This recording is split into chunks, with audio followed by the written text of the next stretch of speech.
नमस्कार दोस्तों। तो मैथ विद आलोक सर में आप लोगों का स्वागत है। और लॉकडाउन का आप लोग फ़ायदा उठाइए, खाली समय का ज़्यादा से ज़्यादा यूज करिए और पढ़ने का प्रयास करिए।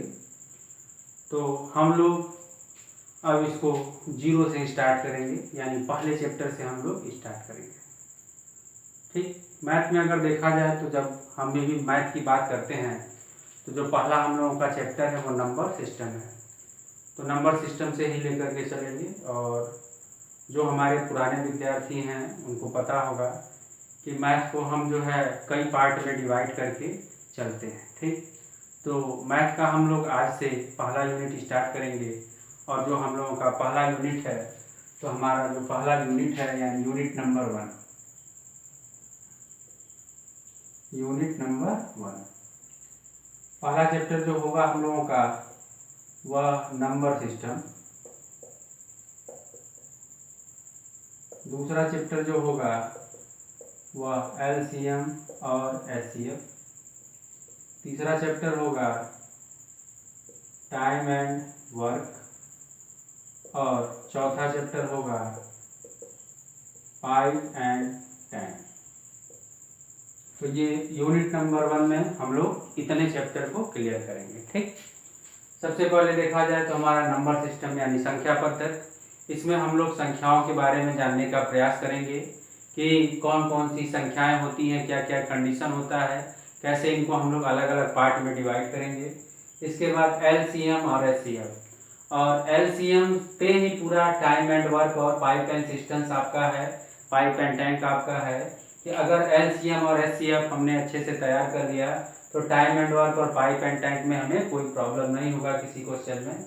यानी एलसीएम कवर करने के बाद हम लोग पाइप एंड टैंक कवर करेंगे, टाइम एंड वर्क और पाइप एंड टैंक, ये दोनों चैप्टर हम लोग कंप्लीट करेंगे। ठीक, तो आज हम लोग स्टार्ट करेंगे जीरो से, एकदम बेसिक से लेते हुए। और जो हमारा पहला टॉपिक होगा वो नंबर सिस्टम होगा।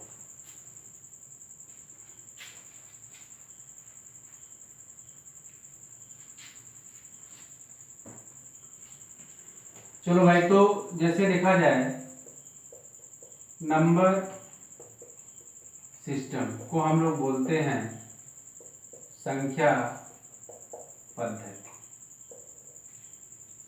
इस संख्या पद्धति को सबसे पहले हम लोग दो पार्ट में डिवाइड करते हैं। पहला पार्ट हम लोगों का होता है रियल नंबर और दूसरा हम लोगों का होता है कॉम्प्लेक्स नंबर। रियल नंबर यानी इसको हम लोग बोलते हैं वास्तविक संख्या। ठीक, कॉम्प्लेक्स नंबर का मतलब होता है मिश्र संख्या। ठीक, मिश्र संख्या यानी जहां आई का प्रयोग किया जाता है और आई का वैल्यू जो होता है वह रूट माइनस आई होता है। ये हमारे सिलेबस में नहीं है तो इससे रिलेटेड क्वेश्चन नहीं पूछा जाता। जो क्वेश्चन आता है वो रियल नंबर से लेकर के आता है। और रियल नंबर को अगर देखा जाए तो सबसे पहले हम लोग इसको दो पार्ट में डिवाइड करते हैं। एक हमारा है रेशनल नंबर और दूसरा है इरेशनल नंबर। रेशनल नंबर यानी परिमेय संख्या और इरेशनल नंबर यानी अपरिमेय संख्या। ठीक, आगे चल के इनके भी बारे में हम लोग डिटेल करेंगे। अब इस रेशनल नंबर में देखा जाए तो इस रेशनल नंबर को आगे चल के हम लोग दो पार्ट में बांट सकते हैं। पहला पार्ट जो हम लोगों का है इंटीजर। ठीक, और दूसरा पार्ट जो हम लोगों का है वो फ्रैक्शन। अब इस इंटीजर को देखा जाए तो हम लोग दो पार्ट में डिवाइड करते हैं, एक पॉजिटिव और इसके बाद नेगेटिव। और ये जो है 0 यानी न्यूट्रल। तो इंटीजर को हम लोग देखा जाए मुख्यतः दो पार्ट में डिवाइड करते हैं, पॉजिटिव और निगेटिव, क्योंकि 0 क्या है, न्यूट्रल है। इस फ्रैक्शन को अगर देखा जाए तो फ्रैक्शन को भी हम लोग कई पार्ट में डिवाइड कर सकते हैं। सबसे पहले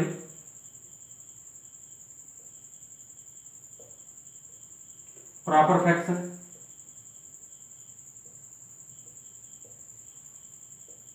इम्प्रॉपर फ्रैक्शन,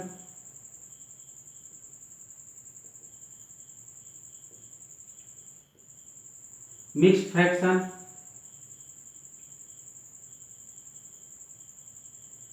ठीक। यहां अगर देखा जाए कि प्रॉपर फ्रैक्शन, तो प्रॉपर फ्रैक्शन का मतलब ये होता है कि ऐसी संख्या कि जिनका अंश हर से कम होता है उन्हें हम प्रॉपर फ्रैक्शन कहते हैं। इम्प्रॉपर फ्रैक्शन का मतलब ऐसी संख्या जिनका अंश हर से ज्यादा होता है। मिक्स फ्रैक्शन का मतलब ये हुआ कि जैसे 3/1/2 हो गया, 4/1/4 हो गया, या 5/1/2 हो गया, ऐसा कोई नंबर दिया जाए तो इनको हम लोग मिक्स फ्रैक्शन कहते हैं। एक इसमें फ्रैक्शन में और कहीं कहीं यूज होता है जिसको हम लोग कंटिन्यू फ्रैक्शन बोलते हैं। कंटिन्यू का मतलब आप लोग इस तरीके से क्वेश्चन देखे होंगे कि 1 + 1/2 + 1 + 2 + 3 ऐसे करके क्वेश्चन दिया रहता है, ठीक। तो इसको हम लोग कंटिन्यू फ्रैक्शन बोलते हैं। तो सबसे पहले आप कॉपी पेन ले लीजिए और ये चार्ट बनाइए, ठीक। अब ये जो चार्ट बना लीजिए, चार्ट बनाने के बाद हम लोग एक एक पॉइंट पे हम लोग डिस्कस करेंगे और डिस्कस करते हुए आगे बढ़ेंगे हम लोग। और यहाँ थोड़ा सा इसको अगर फोटो खींच लीजिए या स्क्रीनशॉट लेकर के इसको आप अच्छे से चार्ट बना लीजिए और नोट्स बनाते चलिए। आपको मैथ्स में कोई समस्या नहीं होगा, क्योंकि अब आपको जो टाइमिंग होगा वो ज़्यादा से ज़्यादा हम देने का प्रयास करेंगे, ठीक। तो आगे हम लोग बढ़ते हैं। इसके आगे हम लोग अगर देखें,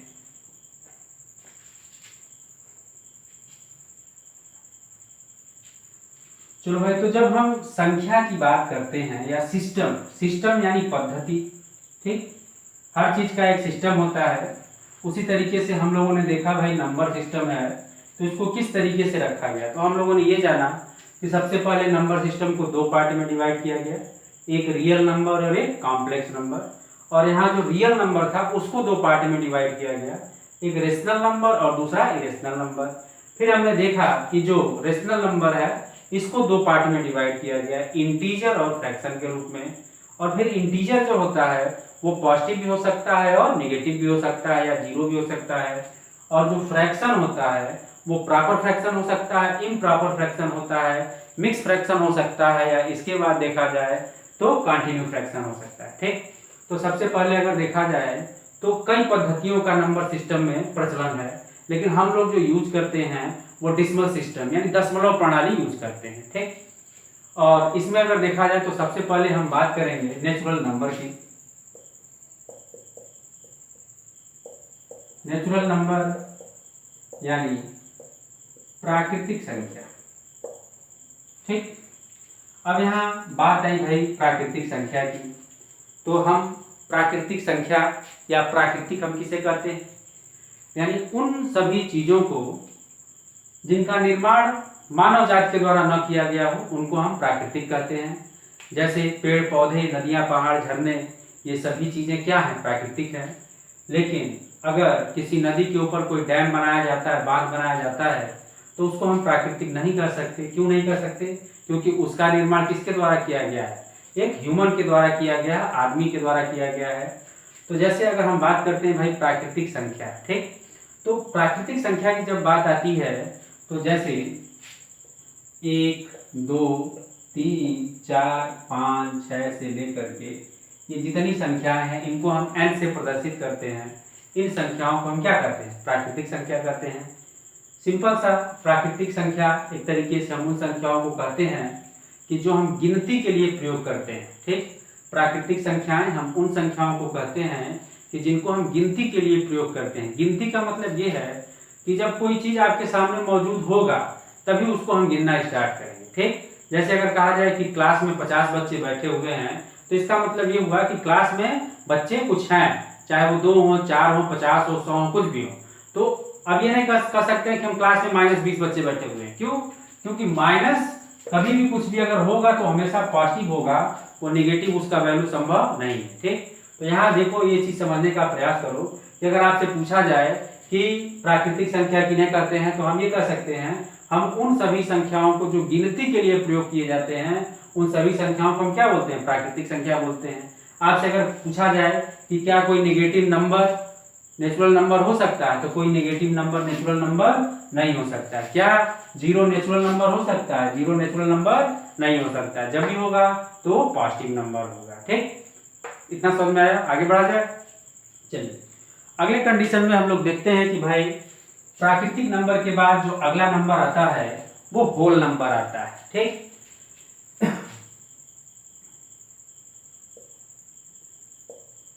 होल नंबर जिसको हम लोग बोलते हैं पूर्ण संख्या। ठीक, पूर्ण संख्या यानी जब प्राकृतिक संख्याओं के समूह में शून्य को शामिल कर लिया जाए, जब प्राकृतिक संख्याओं के समूह में शून्य को शामिल कर लिया जाए तो उन संख्याओं को हम क्या बोलते हैं? उन संख्याओं को हम पूर्ण संख्या बोलते हैं या होल नंबर बोलते हैं। यानी 0, 1, 2, 3, 4, 5, 6, 7 से लेकर इनफाइनाइट तक ये जितनी भी संख्याएं होंगी, ये सभी जो होंगी वो होल नंबर। क्यों? क्योंकि इसमें शामिल क्या हो गया? 0 शामिल हो गया। ठीक, इसके बाद अगला जो आता है वह इंटीजर। इंटीजर जिसको हम लोग बोलते हैं पूर्णांक। ठीक, कोई भी संख्या है तो ये पूर्णांक है। कंडीशन ये है कि भाई वो नेगेटिव भी हो सकता है, वो पॉजिटिव भी हो सकता है या 0 भी हो सकता है। ठीक, तो अगर हम लोग पूर्णांक की बात करते हैं तो जो पूर्णांक होता है वह नेगेटिव भी हो सकता है और पॉजिटिव भी हो सकता है। जैसे -5, -4, -3, -2, -1, 0, 1, 2, 3, 4, 5 से लेकर ये इनफाइनाइट तक इधर भी और इनफाइनाइट तक इधर भी। ठीक, यानी अगर आपसे पूछा जाए कि ये पूर्णांक है तो ये भी पूर्णांक है, ये पूर्णांक है तो ये भी पूर्णांक है, लेकिन ये क्या है? ये नेगेटिव है और ये क्या है? ये पॉजिटिव है। ठीक, तो जो पूर्णांक होता है वो हमारा अगर नेगेटिव है तो उसे हम नेगेटिव पूर्णांक यानी ऋणात्मक पूर्णांक कहते हैं, और अगर पॉजिटिव है तो उसे हम लोग पॉजिटिव इंटीजर यानी धनात्मक पूर्णांक कहते हैं। ठीक, और जो 0 हमारा ना पॉजिटिव है ना नेगेटिव है, ये क्या है? ये न्यूट्रल के रूप में इसको लिया जाता है। ठीक, इसके बाद अगला हम लोग देखेंगे सम यानी इवन नंबर। इवन नंबर यानी सम संख्या। ठीक, तो सिंपल सा कंडीशन ये है कि सम और विषम यानी इसके बाद अगर देखा जाए तो ऑड नंबर यानी विषम संख्या। ठीक, आप सभी लोग जानते होंगे कि सम संख्या हम उन संख्याओं को कहते हैं जो 2 से पूर्णतः विभाजित हो जाए, और विषम संख्या हम उन संख्याओं को कहते हैं कि जो 2 से पूर्णतः विभाजित नहीं होता।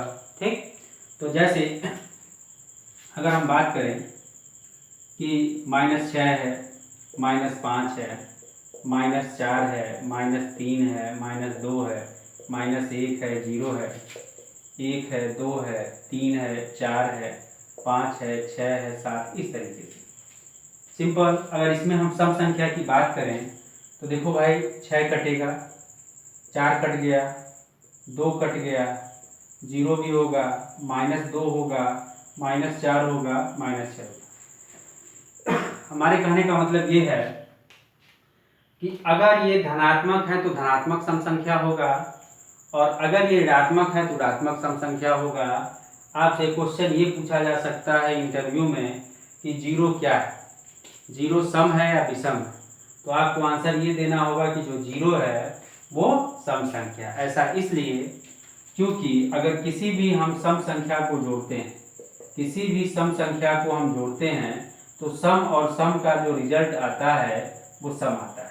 ठीक, और किसी भी अगर ऑड नंबर को जोड़ते हैं तो 2 ऑड नंबर का भी रिजल्ट जो आता है वो इवन नंबर आता है। ठीक, अगर ये इवन नंबर हम इसको मानते हैं तो किसी भी इवन नंबर के साथ हम अगर इनको ऐड करेंगे तो हमेशा रिजल्ट क्या आएगा, हमारा इवन नंबर आएगा। ठीक, तो ये कंडीशन ये सेटिस्फाई करता है, तो इसलिए जो 0 होगा वो इवन नंबर की श्रेणी में इसको रख सकते हैं। ठीक, चलो अगला देखा जाए तो 8 नंबर यानी विषम संख्या। 8 नंबर यानी विषम संख्या हम उन संख्याओं को कहते हैं कि जो 2 से पूर्णतः विभाजित नहीं होता है। ठीक, यानी 1, 3, 5, 7, 9, 11, 13 इस तरीके से ये जितनी संख्याएं हैं इनको हम लोग क्या बोलते हैं, इनको हम लोग बोलते हैं 8 नंबर यानी कि विषम संख्या। ठीक, तो भाई अभी तक हम लोगों ने देखा प्राकृतिक संख्या यानी 1, 2, 3, 4, 5, 6 से यानी जितने भी पॉजिटिव या इस तरीके से गिनती के लिए प्रयोग किए जाते हों उनको हम प्राकृतिक संख्या कहते हैं। प्राकृतिक संख्या के समूह में जब हम 0 को शामिल कर लेते हैं तो वो पूर्ण संख्या हो जाता है। ठीक, जो इंटीजर है, जो पूर्णांक है, वह हमारा निगेटिव भी हो सकता है और पॉजिटिव भी हो सकता है। ठीक, और इसके बाद 0 जो है वो न्यूट्रल है। और इसके बाद सम संख्या यानी वे संख्याएं जो 2 से पूर्णतः विभाजित होती हैं उनको हम सम संख्या कहते हैं। विषम संख्या यानी वे संख्याएं जो 2 से पूर्णतः विभाजित नहीं होती हैं उनको हम विषम संख्या कहते हैं। ठीक, इसके बाद हम लोग देखेंगे अगला जो है हम लोगों का भाज्य संख्या।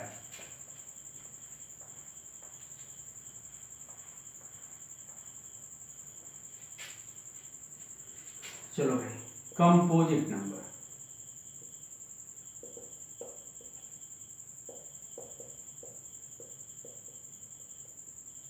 जिसको हम लोग बोलते हैं भाज्य संख्या।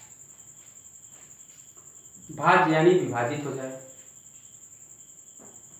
तो वे संख्याएं जो एक से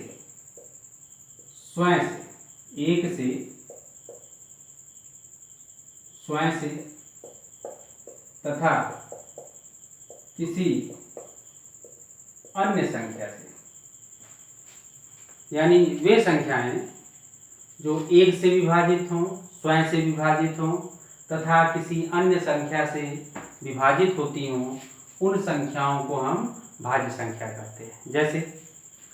जैसे मान लो कि अगर हम लिखें 1, 2, 3, 4, 5, 6, 7, 8, 9, 10, 11, 12 ऐसे, तो देखो 1 जो है 1 से विभाजित हो रहा है, स्वयं से विभाजित है, लेकिन किसी अन्य संख्या से विभाजित नहीं हो रहा है, इसलिए भाज्य संख्या नहीं होगा। 2 1 से विभाजित हो रहा है, स्वयं से विभाजित हो रहा है, लेकिन किसी अन्य संख्या से विभाजित नहीं हो रहा है, ये भी नहीं हो सकता, ये भी नहीं हो सकता, 4 हो जाएगा। इसलिए क्योंकि 1 से विभाजित हो रहा है, स्वयं से विभाजित हो रहा है, किसी अन्य संख्या यानी 2 से विभाजित हो रहा है, 5 नहीं हो सकता, 6 हो जाएगा, 7 नहीं हो सकता, 8 हो जाएगा, 9 हो जाएगा, 10 हो जाएगा, 11 नहीं हो सकता, 12 हो सकता। तो इस तरीके से इन संख्याओं को हम लोग भाज्य संख्या कहते हैं। ठीक, इसके बाद अगर देखा जाए अभाज्य संख्या यानी प्राइम नंबर।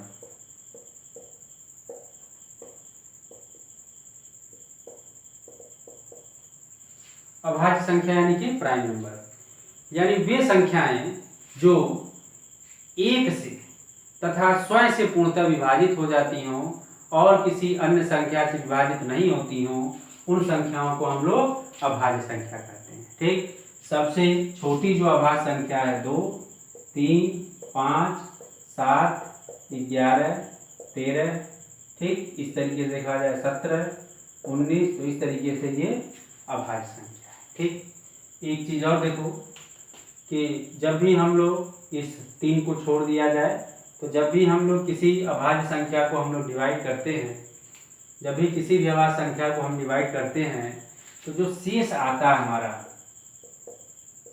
जब भी किसी अभाज्य संख्या को अगर 6 से विभाजित किया जाए तो जो शेष प्राप्त होगा वो या तो 1 प्राप्त होगा या तो 5 प्राप्त होता है। ठीक, कोई भी अगर अभाज्य संख्या ले लिया जाए और उसको अगर हम 6 से भाग देते हैं तो शेष हमारा 1 प्राप्त होता है या 5 प्राप्त होता है। कभी कभी एग्जाम में क्वेश्चन पूछ लिया जाएगा इनमें से कौन सी अभाज्य संख्या है, तो डायरेक्ट आप उनको 6 से विभाजित करके देख सकते हैं कि शेष किसमें जो है 1 और 5 प्राप्त हो रहा है, तो उसी की संभावना बन सकती है।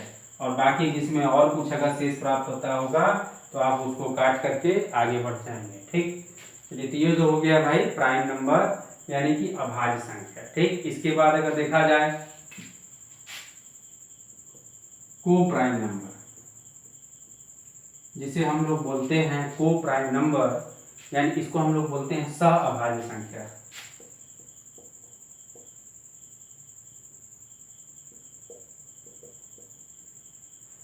ऐसी संख्या जिनके बीच कोई उभयनिष्ठ गुणनखंड ना हो, कोई कॉमन फैक्टर ना हो। दो या दो से अधिक ऐसी संख्याएं हैं कि जिनके बीच कोई उभयनिष्ठ गुणनखंड ना हो, कॉमन फैक्टर ना हो, उन संख्याओं को हम लोग को प्राइम नंबर कहते हैं। जैसे 2 हो गया, 3 हो गया, 5 7, ठीक, 20 21। तो इस तरीके से ये सभी नंबर जो हैं इनके बीच आपस में कोई भी कॉमन फैक्टर यानी उभयनिष्ठ गुणनखंड नहीं है। लेकिन अगर हम 36 और 42 लिख दें तो इनके बीच उभयनिष्ठ गुणनखंड है। यहाँ से अगर देखा जाए तो इनके बीच जो उभयनिष्ठ गुणनखंड है वो 6। ठीक, यानी यहाँ भी ये 6 गुणे 6 है और यहाँ 6 गुणे 7 है। तो 6 जो फैक्टर है इनके बीच कॉमन फैक्टर है, इसलिए इसको हम लोग इसको सअभाज्य संख्या नहीं कर सकते। ठीक, चलिए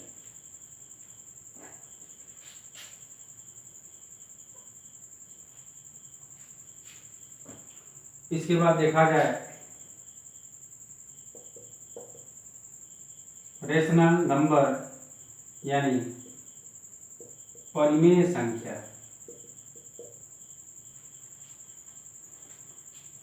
परिमेय संख्या हम उन संख्याओं को कह सकते हैं कि जिनको p/q के रूप में यानी फ्रैक्शन के रूप में व्यक्त कर सकते हैं।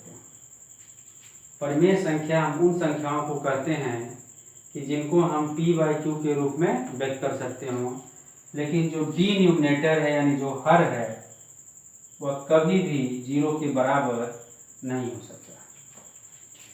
परिमेय संख्या हम उन संख्याओं को कहते हैं कि जिनको p/q के रूप में व्यक्त कर सकते हैं, लेकिन q का मान 0 के बराबर नहीं हो सकता। ऐसा इसलिए क्योंकि अगर किसी संख्या को हम 0 से भाग देते हैं तो उसका वैल्यू क्या हो जाता है, इनफाइनाइट हो जाता है। ठीक, इसलिए इसको परिमेय संख्या की श्रेणी में नहीं रखा गया है, यानी q का मान कभी भी 0 नहीं हो सकता। ठीक, अब देखो ये p/q का मतलब क्या है।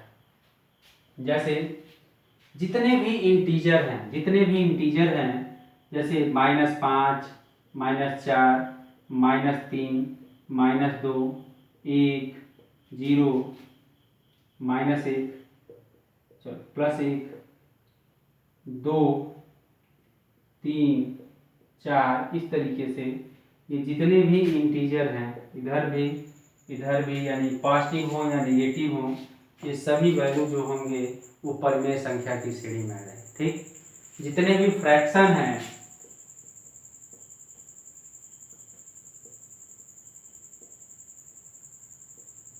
इस तरीके से, चाहे वो पॉजिटिव फ्रैक्शन हो या नेगेटिव फ्रैक्शन हो,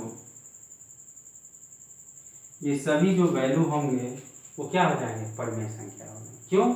क्योंकि ये p/q के रूप में है। ठीक, इसके बाद अगर देखा जाए तो जो रिपीटिंग टर्म होते हैं,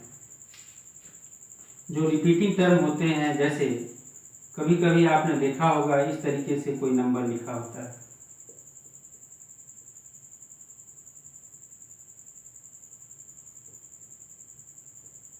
ऐसे। तो इसका मतलब ये होता है कि भाई जितने डिजिट के ऊपर ये बार लगा होता है, ये लाइन खींची होती है, वही वैल्यू बार बार जो है रिपीट करता है, और ये वैल्यू जो है वो इनफाइनाइट तक रिपीट करता है।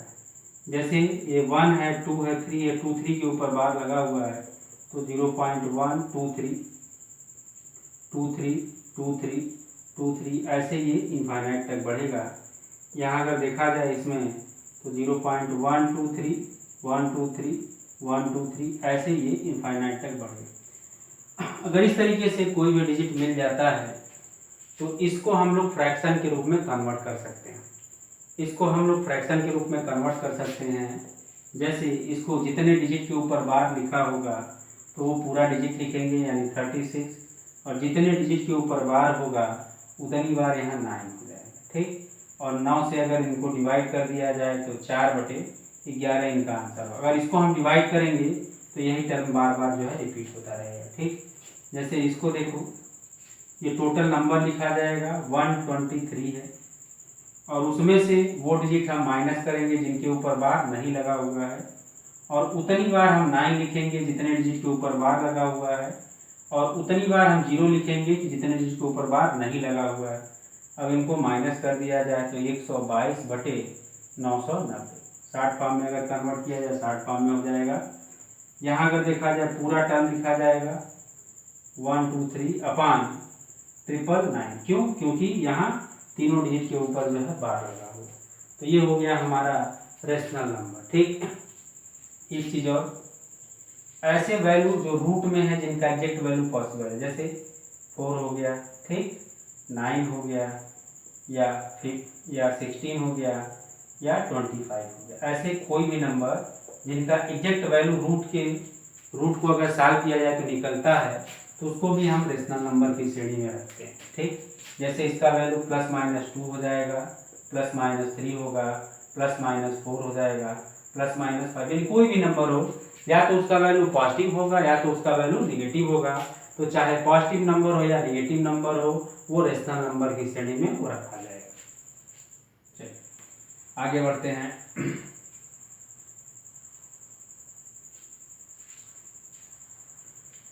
तो भाई रेशनल नंबर हो गया हम लोगों का। रेशनल नंबर के बाद अगला जो नंबर आएगा वो इरेशनल नंबर।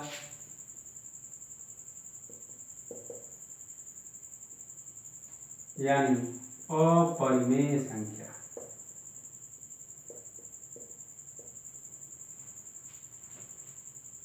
यानी परिमेय संख्या का जस्ट अपोजिट, परिमेय संख्या का जस्ट अपोजिट।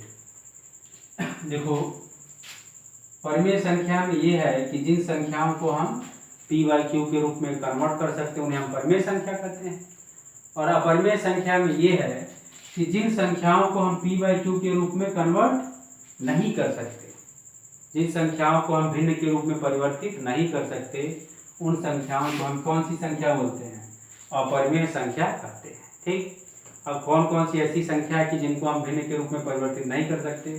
यानी ऐसा कोई नंबर जो इस तरीके से रूट में दिया जाए, जैसे √3 है, इसका वैल्यू 1.7321 ऐसे बढ़ता जाएगा, ये लास्ट तक डिवाइड नहीं होगा। ठीक, जैसे √5 है, √7 है, √10 है, इस तरीके से कोई भी नंबर है, तो ये जो नंबर है इनका एग्जैक्ट वैल्यू पॉसिबल नहीं। ठीक, इसके बाद कोई नंबर इस तरीके से दिया गया, जैसे √5/10 दिया गया, या √7/20 दिया गया, या √10/30 दिया गया। तो इस कंडीशन में भी इनको अगर देखा जाए तो यहाँ से इनका एग्जैक्ट वैल्यू पॉसिबल नहीं। कहने का मतलब ये है कि उन सभी संख्याओं का जिनका एग्जैक्ट वैल्यू पॉसिबल नहीं। एग्जैक्ट वैल्यू का मतलब ये है कि सपोज करो कि संख्या को हम डिवाइड करते हैं, उसका मान 137 आ जाता है। ठीक, तो अगर ऐसा आ गया, यहीं तक अगर इसका आंसर आ गया, तो इसको हम लोग भिन्न के रूप में परिवर्तित कर सकते हैं, यानी इतना बटे क्या हो जाएगा 100 है। लेकिन सपोज करो 3, 6, 7, 8, 2, 5, 7, इसको हम डिवाइड कर रहे हैं, कुछ ना कुछ आता जा रहा है, यानी इसका एग्जैक्ट वैल्यू पॉसिबल नहीं है, क्योंकि ये डिवाइड नहीं हो रहा है, कुछ ना कुछ यहाँ रिमाइंडर, कुछ ना कुछ यहाँ से बच जा रहा है। तो इस कंडीशन में इसको हम लोग क्या बोलेंगे? इसको अपरिमेय बोला जाएगा। ठीक, क्वेश्चन कई बार एग्जाम में पूछा गया है पाई को लेकर के। देखो, अगर कभी भी एग्जाम में पाई आ जाए तो पाई जो होगा वो अपरिमेय होगा, क्योंकि इसका एग्जैक्ट वैल्यू पॉसिबल नहीं है। ठीक, लेकिन अगर 22/7 है तो इसका यहाँ इस क्वेश्चन में उसका कोई लेना देना नहीं है, क्योंकि 22/7 यानी किस फॉर्म में? p/q के रूप में है। तो इसलिए अगर 22/7 होगा तो आपका आंसर क्या हो जाएगा? आपका आंसर होगा परिमेय संख्या। ठीक,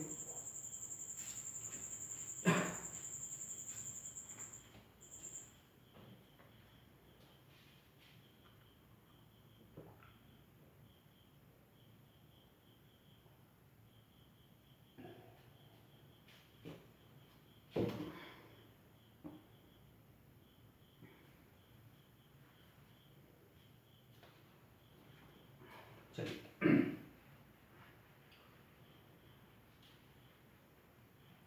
तो भाई ये तो हो गया संख्याओं के बारे में। हम लोगों ने संख्याओं के बारे में देखा और हमने आपको समझाने का प्रयास किया। ठीक, तो अब हम लोग चलते हैं कि जब भी हम लोग मैथ की बात करते हैं तो सबसे पहले जो हमारा वैल्यू आता है तो जिसको हम लोग बोलते हैं डिजिट।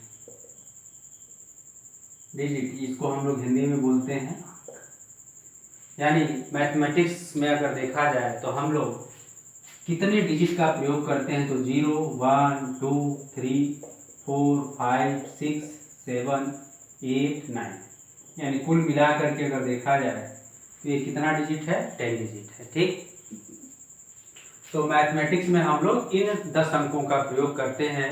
ये पॉजिटिव में भी नेगेटिव में भी, यानी जैसे भी लिखे हैं तो हमें इन्हीं अंकों का हमें यूज करना होता है और इन्हीं 10 अंकों की सहायता से हम लोग छोटे से छोटे या बड़े से बड़े हम लोग नंबरों का प्रयोग करते हैं। ठीक, और इन्हीं डिजिट की सहायता से जो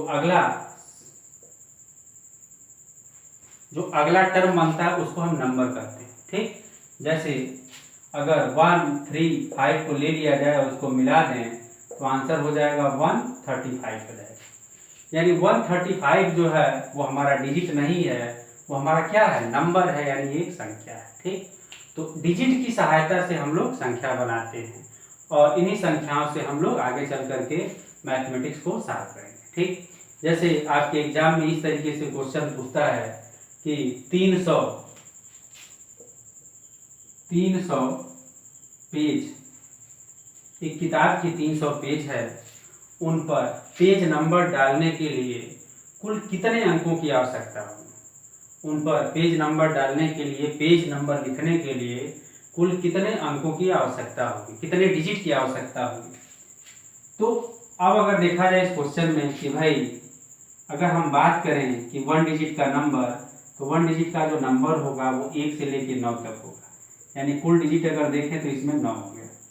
2 डिजिट के नंबर की अगर हम बात करें तो पहली संख्या 10 है और लास्ट की संख्या जो है 99 है, यानी 99 में से अगर 1 डिजिट माइनस कर दिया जाए तो 2 डिजिट का टोटल नंबर मिल गया 90, यानी 180। यानी 300 पेज तक है तो 3 डिजिट का जो नंबर हो जाएगा, पहला नंबर 100 और इसमें लास्ट वाला नंबर जो है वो 300 हो गया। देखो टोटल अगर देखा जाए तो कितना है भाई, 300 में से 99 चला गया, 300 में से 99 चला गया, यानी 3 डिजिट का नंबर जो बच गया वो 201 बच गया। ठीक, इसके बाद अगर देखा जाए 306, यानी 9 3 12 2, 8 और 1 9, तो आंसर हो जाएगा 792। अगर कोई किताब है जिसमें 300 पेज हैं और उनको पेज नंबर हमें लिखना है तो शुरू से लेकर लास्ट तक जो टोटल डिजिट होंगे वो कुल डिजिट को अगर देखा जाए तो इनका जो प्रयोग होगा वो 792, यानी 792 डिजिट का प्रयोग किया जाएगा। ठीक, चलिए इसके बाद हम लोग देखते हैं कि स्थानीय मान और जातीय मान क्या होता है। भाई दोनों में डिफरेंस क्या होते हैं। स्थानीय मान,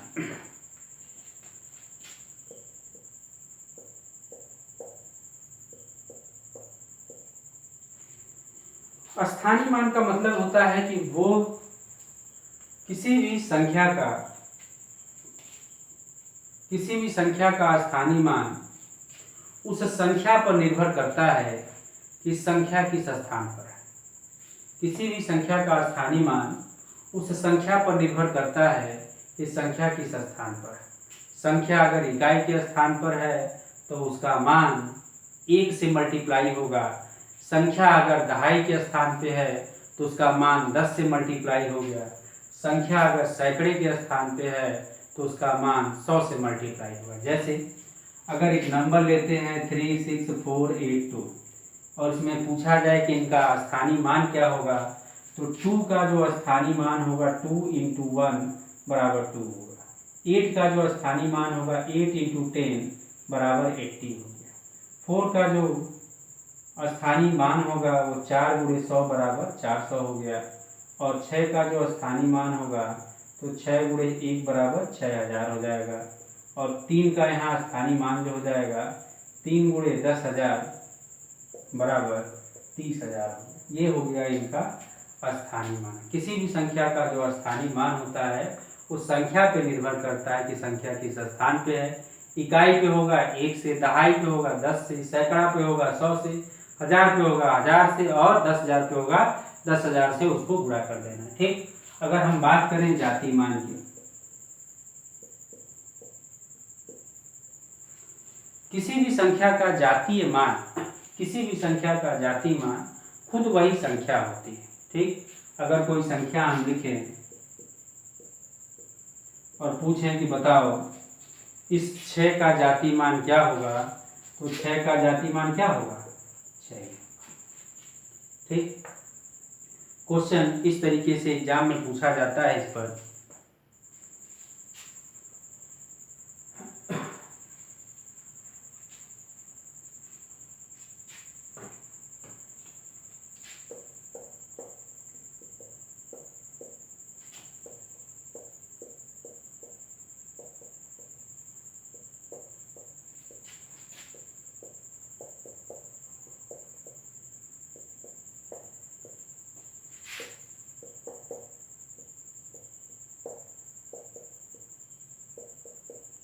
क्वेश्चन हमारा इस तरीके से है कि 36,872 में 8 के स्थानीय मान तथा जातीय मान का अंतर ज्ञात करो। तो देखो 36,872 में 8 का अगर हम स्थानीय मान देखें तो इकाई, दहाई, सैकड़ा के स्थान पे यानी 800 हो गया। और अगर जातीय मान देखें तो वही होगा, यानी 800 माइनस 8 तो कितना हो जाएगा, 792 आंसर हो जाएगा। ठीक। तो इस तरीके से स्थानीय मान और जातीय मान से रिलेटेड क्वेश्चन पूछा जाता है। अगला क्वेश्चन हम लेते हैं।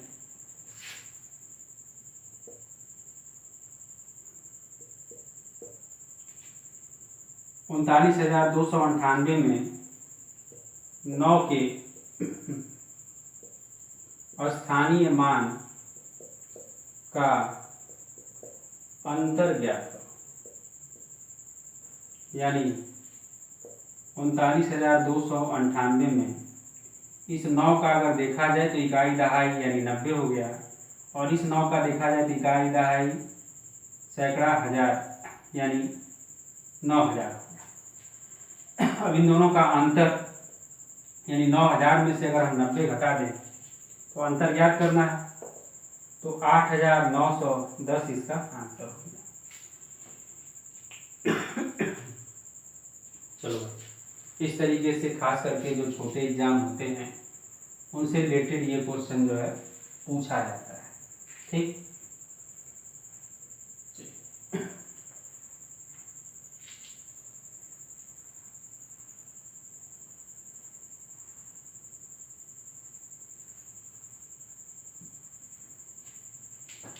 अगला हम देखेंगे कि संख्याओं के समेशन रूल, यानी इनके जोड़ने पर क्या कंडीशन होता है, कैसे कैसे एग्जाम में क्वेश्चन पूछे जाते हैं। जैसे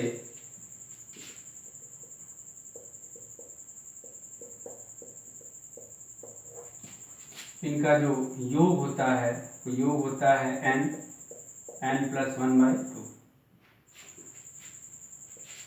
अगर कोई आड नंबर है तो इनका योग होता है n²।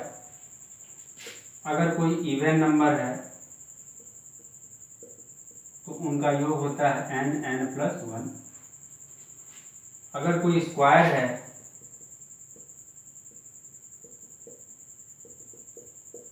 तो इनका जो योग होता है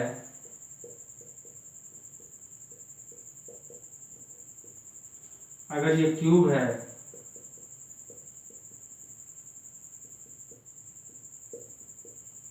तो उनका योग होता है n+1/2 का होल स्क्वायर। तो ये समेशन रूल यानी संख्याओं का जो योग होगा या योग के आधारित जो क्वेश्चन होंगे तो उनमें हम इस तरीके से सिस्टम का प्रयोग करेंगे। यानी अगर नेचुरल नंबर है, लगातार संख्या है तो उनका योग n+1/2। अगर ये विषम संख्या है तो उनका योग यानी जो भी नंबर और टर्म होगा उसका स्क्वायर। और अगर ये सम संख्या है तो इस तरीके से अगर देखा जाए n+1 हो जाएगा। और अगर ये स्क्वायर है तो इनका जो सम होगा वो n+1 2n+1/6 होगा। और इस तरीके से क्यूब है तो n+1/2 का होल स्क्वायर। ठीक।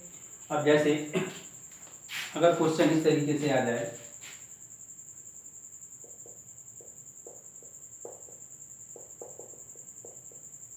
इनका योग ज्ञात करो। ठीक, तो यहाँ ये लगातार संख्या है तो n बराबर कितना हो जाएगा 100, तो यानी n+1/2 यानी 100 प्लस 1 यानी 101/2, ये हो जाएगा 50 यानी 0.505 यानी यही इसका आंसर होगा। ठीक,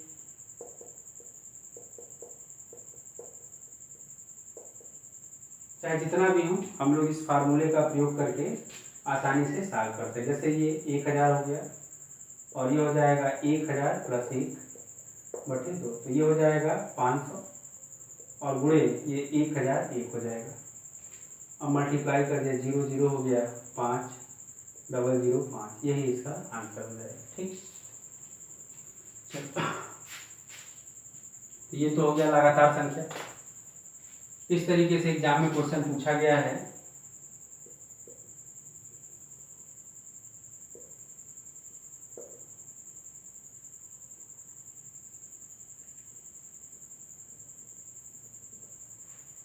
यानी एक बार ये सीरीज बढ़ते हुए क्रम में गया और इसके बाद घटते हुए क्रम में गया। ठीक, यानी देखा जाए कि ये 1 से लेकर 90 तक पहले गया, 1 2 3 4 5 6 7 8 ऐसे करके, और इसके बाद देखा जाए तो फिर 90 के बाद यहाँ घटना शुरू हो गया और 1 तक गया। तो ऐसे क्वेश्चन में हम दो तरीके से इनको सॉल्व कर सकते हैं।